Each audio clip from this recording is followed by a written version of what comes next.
Well, since we're talking about embarrassing and intimate moments, I'll talk about the first time I had a girlfriend. Ooh. Before she was my girlfriend, she was just a stranger to me. I met her at a party one night.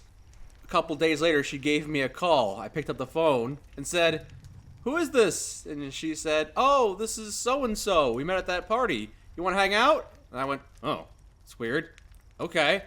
Never hung out with a girl before, but yeah, sure, come on over."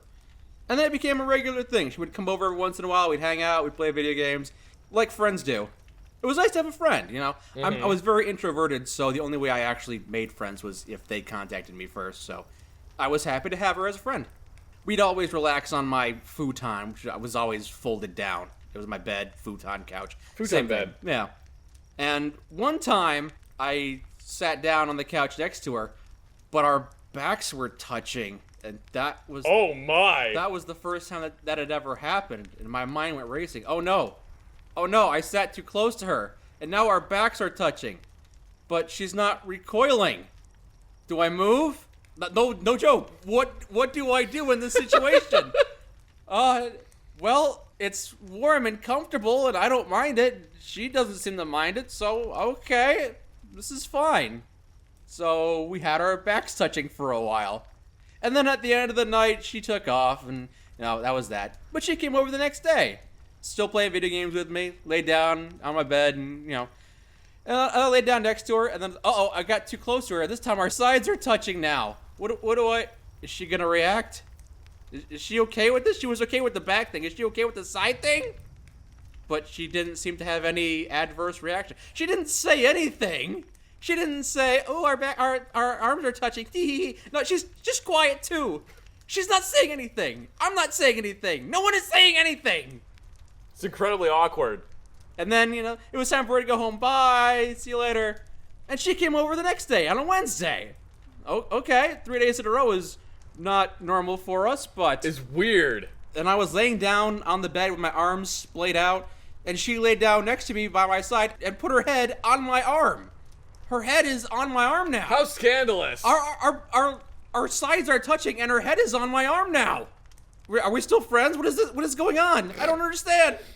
Anyway, that was the end of that night, so that was nice. We still played video games and hung out and had snacks and everything. She comes over the fourth day in a row, and this time... How many days in a row does this go on for? I'm getting to it. So, I lay down, split out of the bed. She crawls up next to me, puts her head on my arm, and this time I'm feeling confident now. I pull my arm down and put my arm by her side, kind of like a boyfriend and a girlfriend do. Yeah. You okay? You okay? Okay, we're both okay? Cool. And? On the fifth day... Oh my god! On the fifth day... I don't exactly remember who made what move, but we ended up kissing. It's like, oh, I guess we're dating now? I guess so. Okay, cool. Okay. Oh, all right. I like this. This is nice. So, if you're wondering how to impress a lady, I get a maneuver. It takes 5 days. But it works 100% of the time in my experience. In your sample size of one. Yeah. In your sample size of one, it works 100% of the time. It is amazing. I am not still a virgin. Apparently, I cannot take a single hint. It's fine. I can't either. You're not the only one. I don't understand how any of that works. I'm not going to provide examples.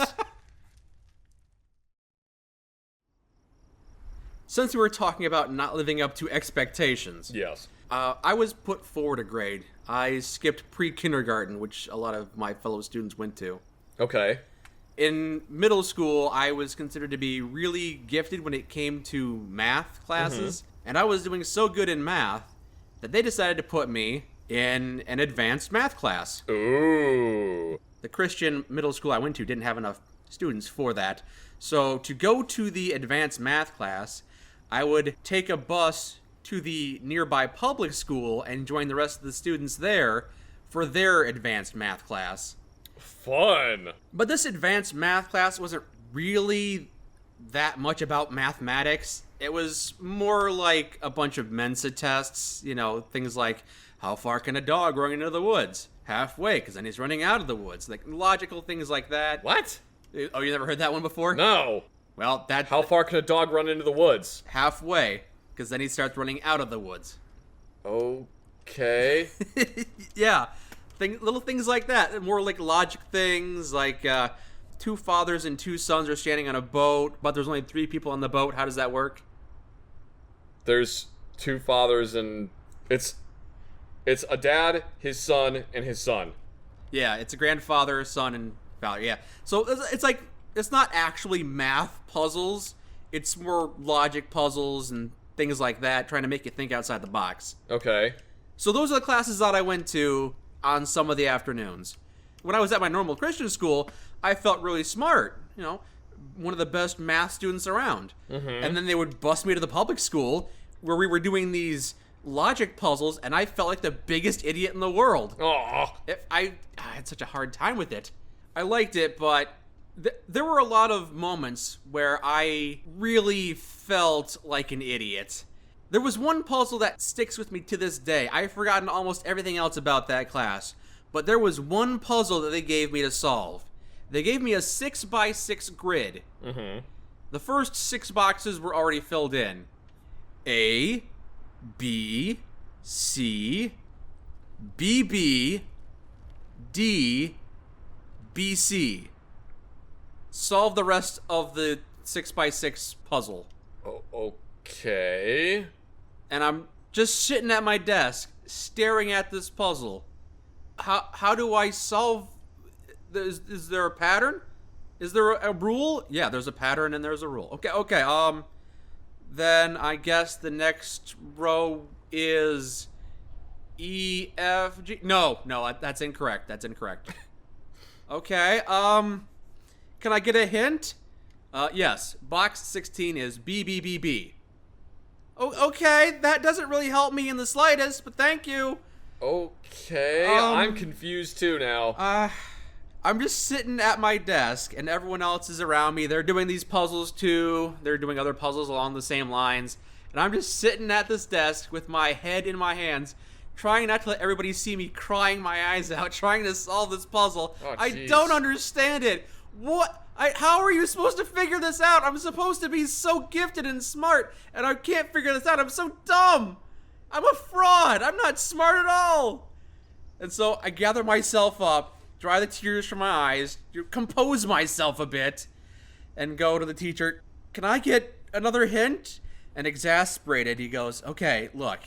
You see how the second box is B, and the third box is C? Yeah, I see that. And you see how the 6th box is BC? Okay. If you take 2 and 3, you get 6, alright? You following me now?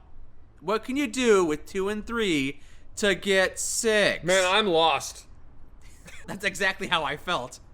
But what can you do with 2 and 3 to get 6? And I go take this back to my desk, and I'm just staring at it. Oh, you multiply them. So box 8 is made by 2 by 2 by 2. So that's 3 B's in that box. And then box 9, that can be divided by 2 3s. So that's CC. Okay, I solved it. Boom, easy. And I filled in the entire 6x6 box. It was just multiplication tables, basically. Oh. Well, it confused me. It is incredibly confusing, but yes. And for some reason, that puzzle sticks with me to this day. I wonder why. I got traumatized by this stupid Mensa puzzle. Goodness. After that, I became a bit of a logic puzzle nerd. Did you know that the Clue board game actually has a book series? What? No. Yeah, the Clue books. And it would tell this elaborate story of all these people doing these things. Mm-hmm. And then you'd get to the end, and you'd have to solve it like a logic puzzle. Okay, so I know the red character was holding the candlestick, but there was no candlestick in the foyer, so Mrs. Scarlet was probably not in the foyer. But I also know she wasn't in the bathroom or this other room, so she's probably in one of these two rooms. And it was just a logic puzzle. You try and solve them. It'd take an hour or two just to figure out the solution to the puzzle. Those are my favorite books, not actual novels or anything, just puzzle books. It's hard to imagine that I cared to do any kind of puzzle after that, though. It seemed to have made an impact on you, though. I guess so.